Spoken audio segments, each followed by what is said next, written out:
Rob, yun lang yung sa talo po. Sabi niya lang po. Initial. Wala, hindi kami makadepensa eh. Siguro doon ang problema.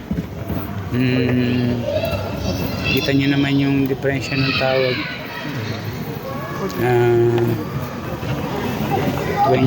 20-4. Ano ba yung third quarter natin? Hirap yung mga bata. Hirap kami na puro foul trouble lahat halos yung mga bata. Then third quarter, alam ko, free throw na nabigay, ang dami. After the game, mukhang kinausap niyo po yung sa mga referee. Hindi, pakiusap ko lang naman sa tingnan nila yung diferensya nung... Hindi naman ako humihiling ng yung pabor. Lang, sana ma-observe kagad. Especially third. Pansinin yung diferensya nung... Siyempre, ang laking bagay din sa mga bata. First foul trouble, then mawawala talaga sa focus. Hindi, nahihirapan talaga. Pakiusap ko lang naman same thing nung nangyari last December, di ba? Na sa ganyang crucial na sitwasyon, do or die sa amin.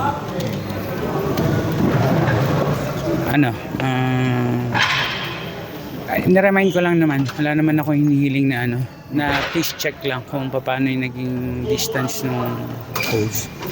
Kasi dahil wala, mapoprostrate yung mga bata dun sa galaw, hindi sila makagalaw.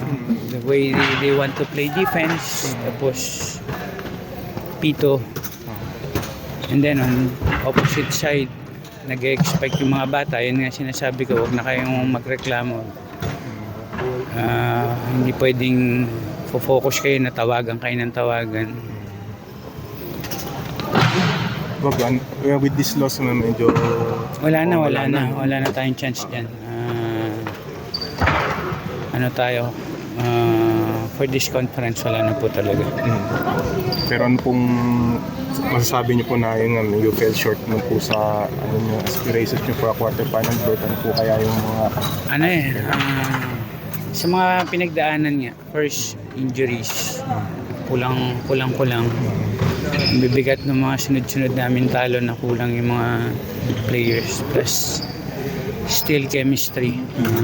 This show na they need to be matured during this kind of game talaga. Hindi dapat man dumating sa inside the court, hindi dapat mawala yung focus dapat ng mga bata. Maybe because bago pa lang magkakasama, talagang hindi pa gano'n ang chemistry at focus nila. So din nga, gano'n lang po ito magiging itong buong conference na po ito. How do you think will this help yung converge dun towards doon sa gusto nyong i-build in terms of chemistry and lesson learned, lahat ng mga naging namin, we need to talk about it. Yung mga pagkakamali namin, we need to adjust, we need to be more matured dun sa this kind of situation. Lesson learned sa amin tong conference na to. Coach, Rob, ano lang po, kasi alam natin meron pang one more game po, no?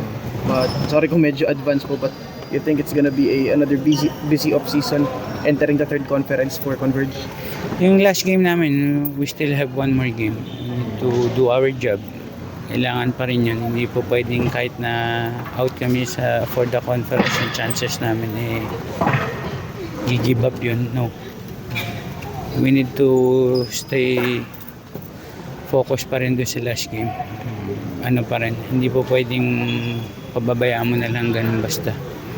Kasi if you surrender ang ganyan, paano ka pa doon sa susunod lalo. Kaya practice pa rin. Yung off-season po ba, naiisip nyo na kung may mga plano na po ba kayong gawin to improve the team? Maybe yung more tune up para makita namin yung mga pagkakamali inside the court. Mapag-aralan pa kung ano yung mga dapat i-adjust. Talagang kailangan pa ng mga laban siguro. More on tune-ups pa rin. Para ma-determine nila kung ano yung ma-determine namin kung ano yung mga nagiging problema inside the court.